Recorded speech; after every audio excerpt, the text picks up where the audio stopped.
افغانستان کې بیا څه روان دي؟ د پاکستان بې پلوټ الوتکو کوم ځای او کله بمبار کړ؟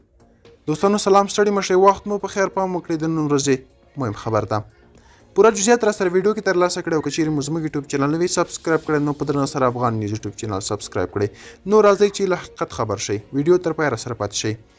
د پکتیکا په وړممۍ ولسوالۍ کې ځایي خلک ادعا کوي چې د پنجشنبې په ورځ د پاکستان جیټ الوتکو په دې ولسوالۍ هوایي بریدونه کړي.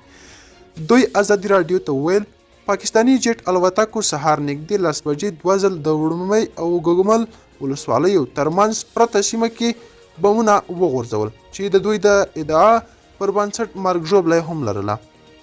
له دې پیښې یوې باخبره سرچینې ازادي راډیو ته وویل بمبار د پاکستان جیټ تیارو کړی، د دوی په اصطلاح د ټي ټي پي کسان یې ویشتلی دي. د پکتیکا په مرکز خرنه کې بیا یوې بلې سرچینې ازادي راډیو ته وویل له دې پیښې ځینې ټپیان د مرکز خرنې روغتون ته راوړل شوي دي. د وړممۍ ولسوالۍ یو بل اوسیدونکي هم د خپل غږ او نوم نه خپرېدو په شرط ازادي راډیو ته وویل په بریدونو کې ملکي وګړو ته زیان نه دی اوښتی. په همدې حال کې یو شمېر پاکستاني رسنیو د بریدونو خبر خپور کړی، خو دوی ادعا کړې چې دا بریدونه د تحریک طالبان پاکستان په غړو شوي او مرګ ژوبلی هم ورړولي، خو ډیر جزئیات یې نه دي ورکړي. د پاکستان حکومت د طالبانو حکومت بیا د دې ادعاو په اړه رسمي څه نه دی ویلي. ازادي راډیو د طالبانو حکومت د ملي دفاع وزارت ویان عنایت الله خوارزمي په دې اړه وپوښت، خو هغه پوښتنه ځواب نه کړه.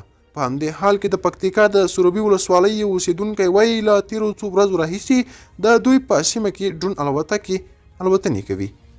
نوموړي چې د خپل غږ د بدلون او نوم د نه خپرولو په شرط ازادي راډیو ته خبره وکړې، ویل معلومه نه ده چې دا بې پلوټ الوتکې د کوم هیواد دي. هغه زیاتوي زه خپله شاهد یم چې زموږ په ولسوالۍ کې له تیرو څو ورځو راهیسې شپه او ورځ ډرون ګرځي. دوستانو دا و د نن ورځې چمتو شوی ویډیو. که غواړئ نور همداسې تازه او مهم خبرونه ترلاسه کړئ نو همدا اوس زموږ یوټیوب چینل سبسکرایب کړئ. تر بیا ښې چارې، ښه وخت.